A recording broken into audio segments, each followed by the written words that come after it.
Dr. Hannah Park studied a strange blue sample under her microscope.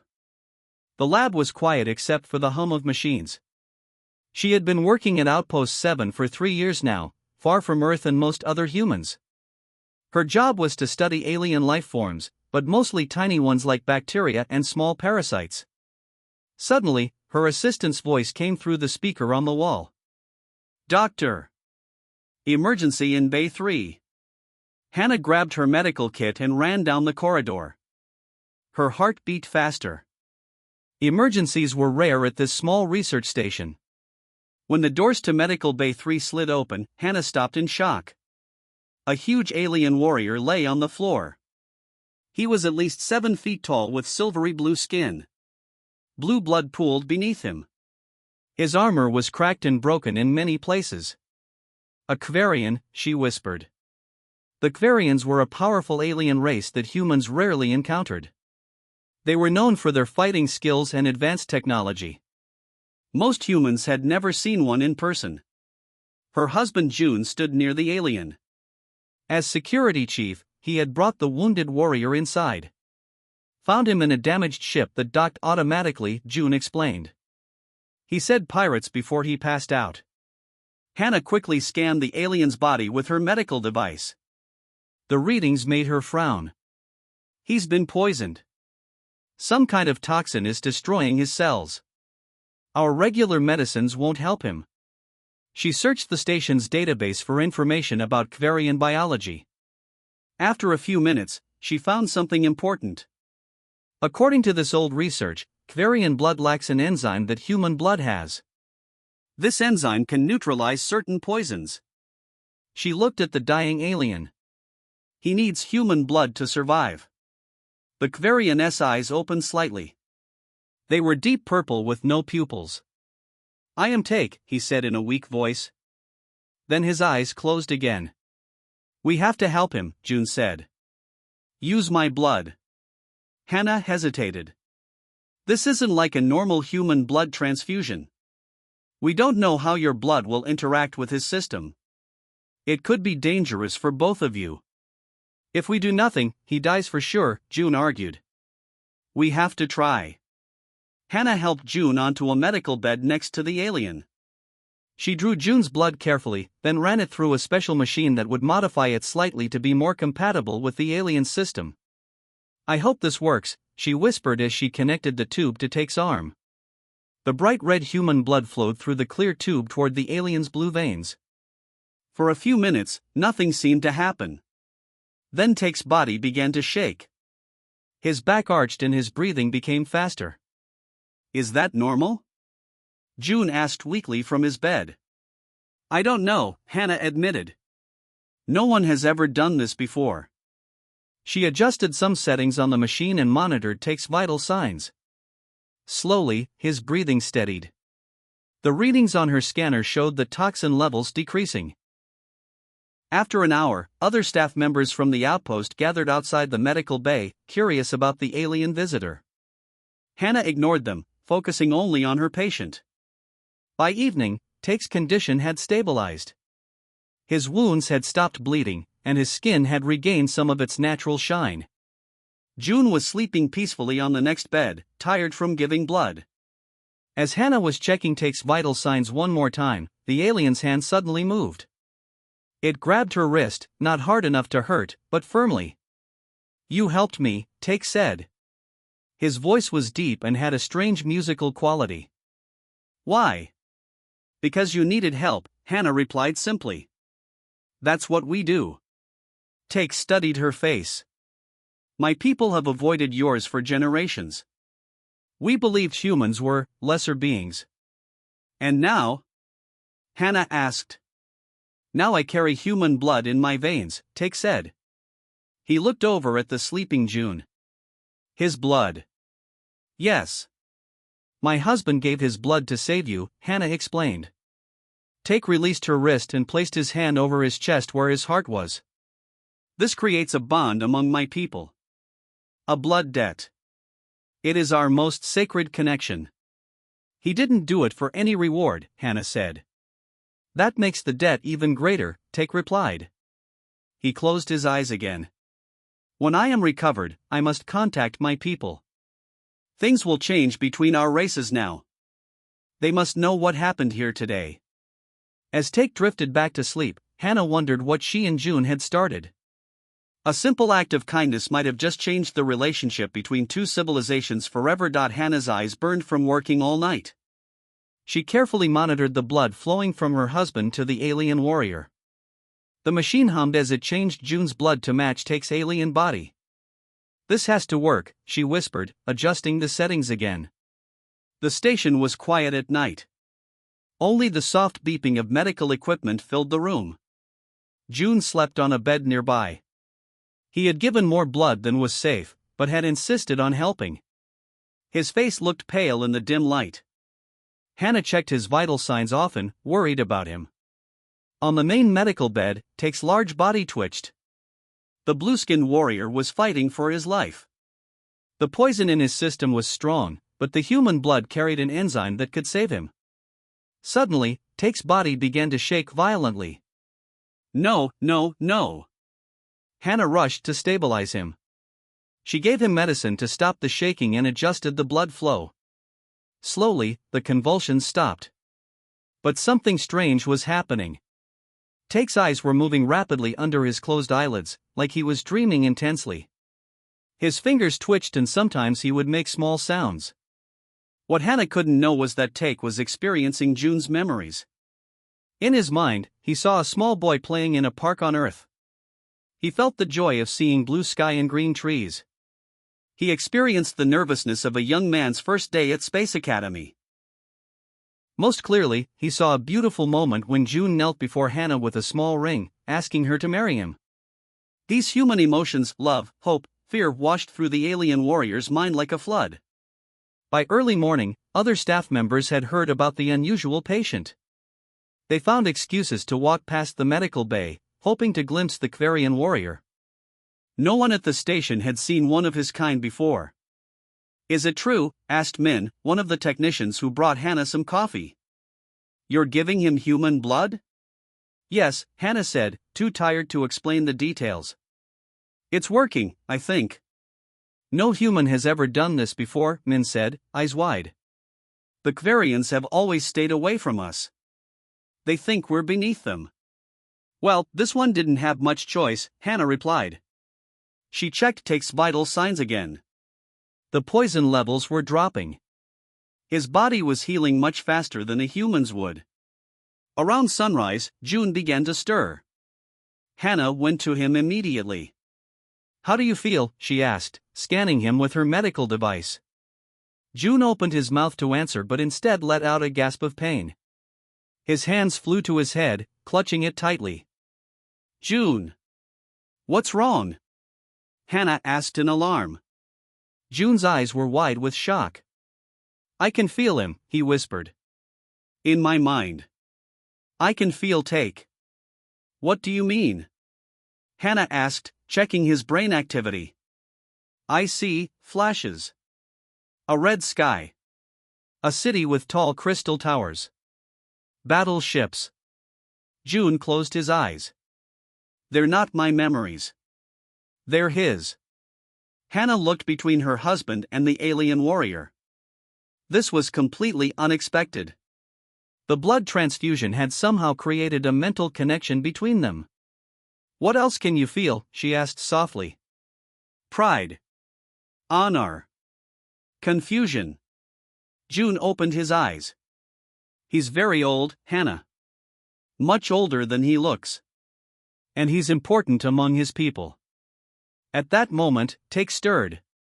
His large purple eyes opened slowly, focusing first on Hannah, then on June. You, the alien said to June. You gave me your blood. Your essence. He spoke slowly, as if choosing his words carefully. Now you walk in my memories as I walk in yours. Is this normal for your people? Hannah asked. This mind connection? Take shook his head. No. This is rare, even among our own kind.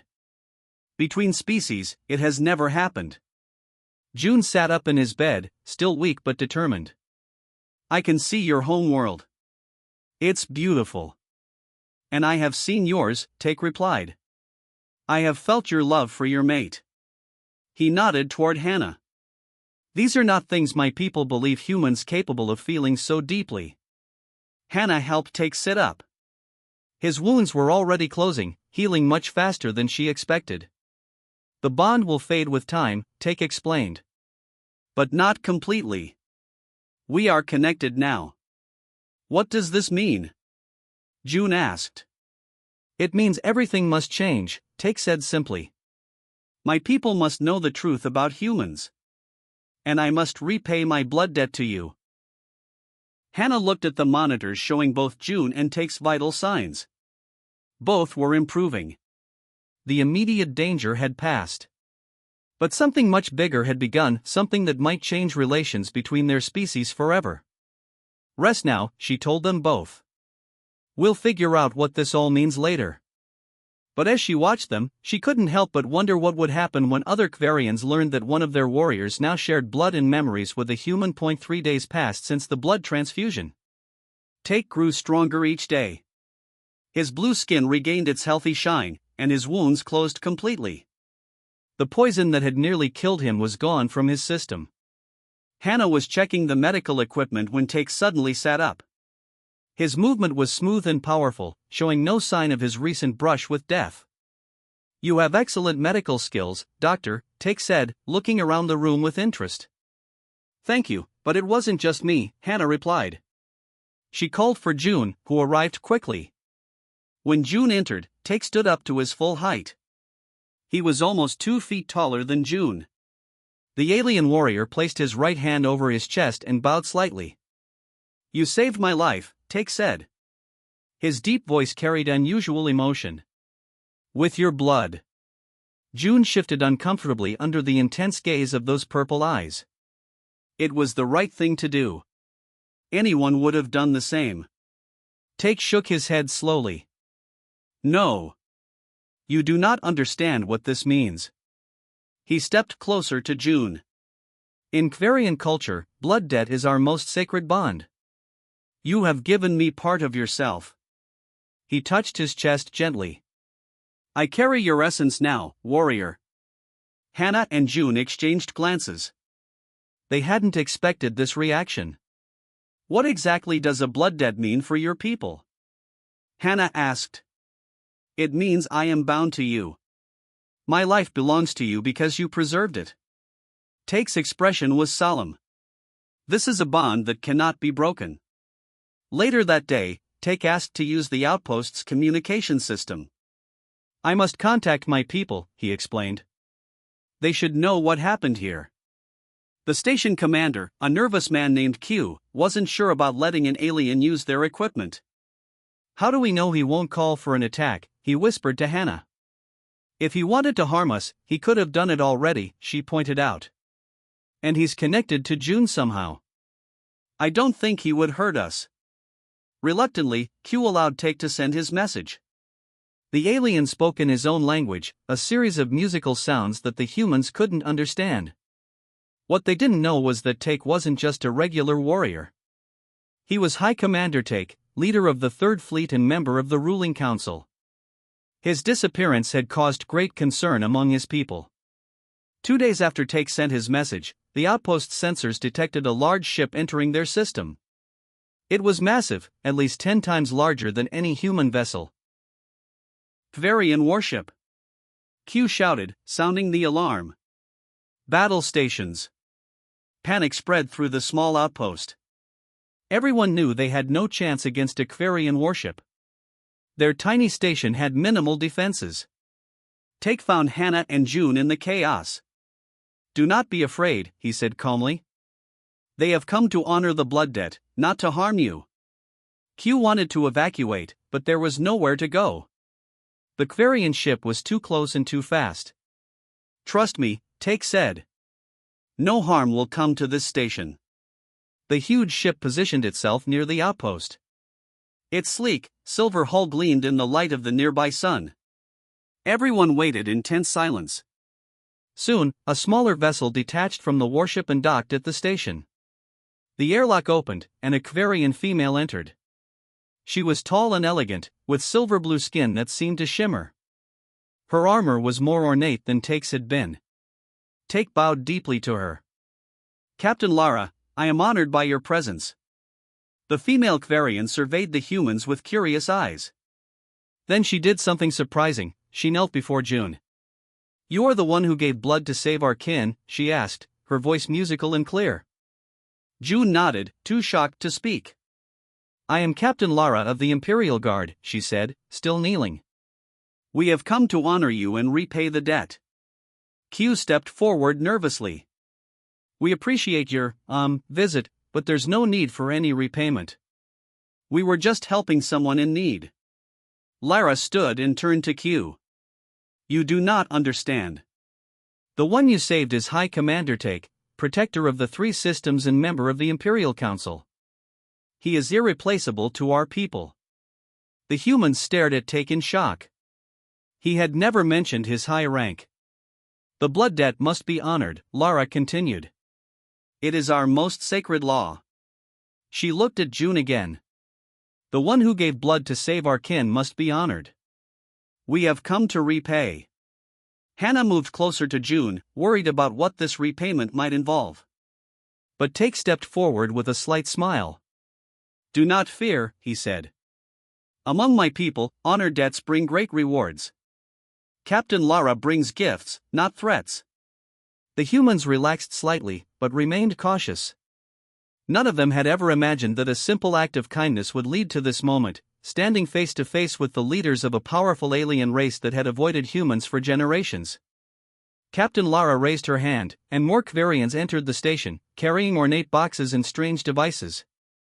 Whatever was coming next would change everything for the small outpost and possibly for all of humanity. The Kvarian visitors gathered in the outpost's main meeting room. Station Commander Q had cleared the area of unnecessary personnel, but word had spread quickly. Everyone knew something important was happening. Captain Lara stood tall and proud as she addressed the small group of human leaders. "The attack on High Commander Take was not random," she began. "Our investigations show it was carried out by the Shadow Fleet, a group of pirates who operate in the border regions." She touched a device on her wrist, and a 3-dimensional map appeared in the air. It showed several star systems, including those with human colonies. "The Shadow Fleet plans to attack these human settlements next," she said, pointing to 3 blinking dots on the map. "They have gathered a large force." Commander Q frowned. "How do you know this?" "Our intelligence has detected no such threat. They hide their ships using technology stolen from various species," Take explained. "But there is another way we can confirm this." He turned to June. "Through our blood bond." June looked uncertain. "The mental connection? But I only get flashes of your thoughts. Not clear images." "With training, we can strengthen the link," Take said. "I can show you what I know of these pirates, and perhaps you can share what you know of the human colonies they plan to attack." Over the next 2 days, June and Take worked together to explore their mental connection. They sat facing each other for hours, sometimes not speaking at all. Hannah monitored their brain activity, fascinated by the unique patterns that emerged when they connected deeply. During one session, June suddenly gasped and opened his eyes. "I see it. Their base is hidden in the asteroid field near Proxima Station. That's why our sensors never detected them.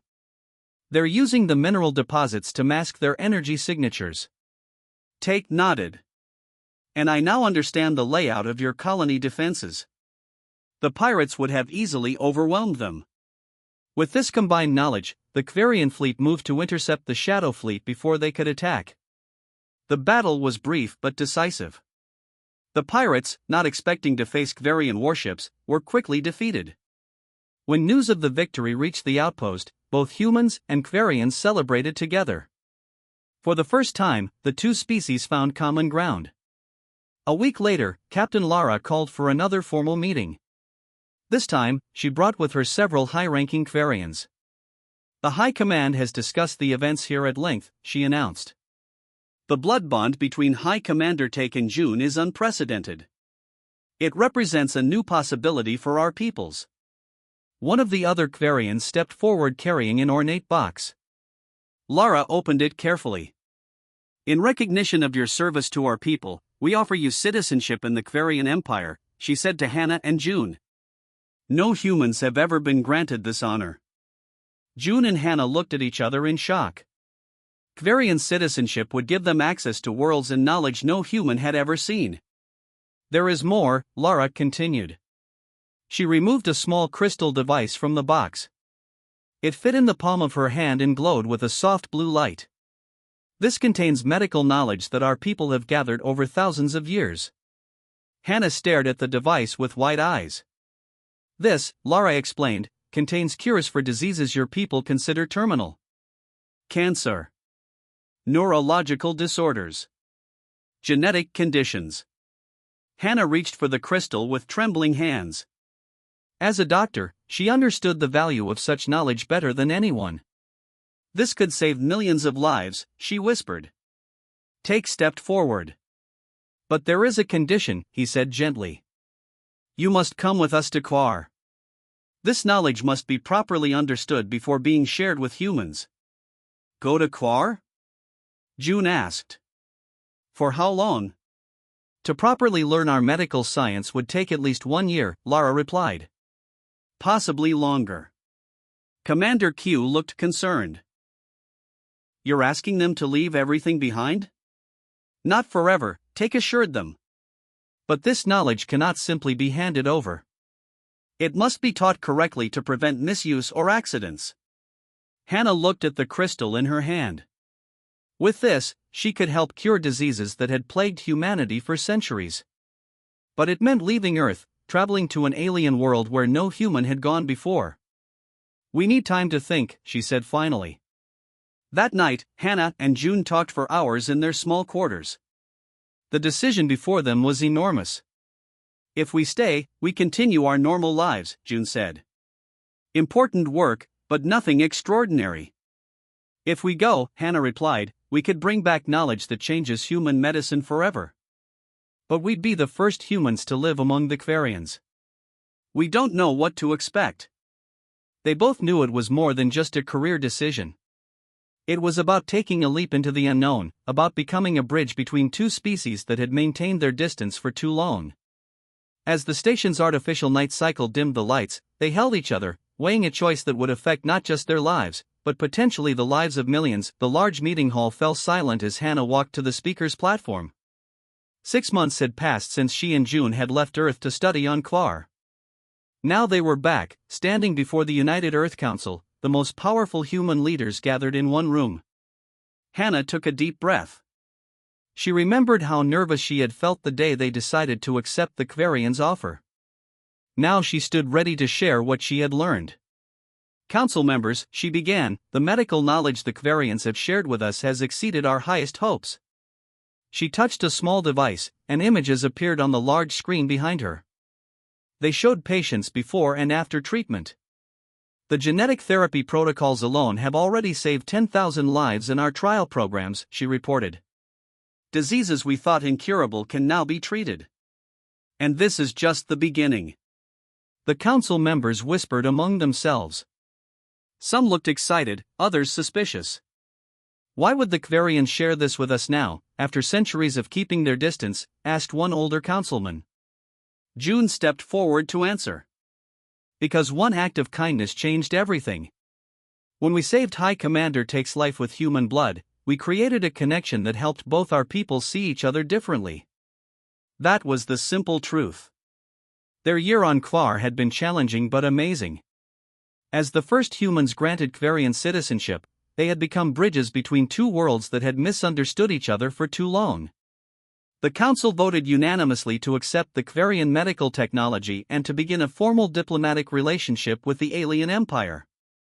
It was a historic day for humanity.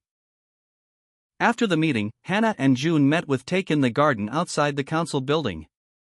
The tall blueskin warrior looked strange among the earth plants, but he moved with grace and confidence. Your leaders have made a wise choice, Take said. It's just the first step, June replied. There's still so much we can learn from each other. The mental link between June and Take had faded over time, But something deeper remained, a friendship and understanding that went beyond words. They had learned each other's languages and customs. They had shared meals and stories. They had become brothers in a way that neither had expected. The High Command has approved the Joint Colony Project, Take told them. A new world where both our peoples can live together and learn from each other. 5 years later, that colony was thriving. New Earth HFY was a beautiful planet with 2 suns and vast oceans. The main settlement had grown quickly, with buildings that combined human and Kvarian architectural styles. Hannah stood on an observation deck overlooking the central plaza. Below, children played in a garden. Some were human, others Kvarian, but they played together without hesitation or fear. Hannah smiled as she watched her niece Mina chase Take's youngest child, a girl named Sei. The 2 children had become best friends despite their obvious differences. To them, their friendship was nothing special, just normal. "Did you ever imagine this?" June asked, joining her on the deck. He had just finished teaching a class on human culture to young Kvarians. Hannah shook her head. "Never. All those years studying alien biology in that small outpost, I never thought I'd be living among them, raising the next generation of diplomats." And it all started with a blood transfusion, June mused.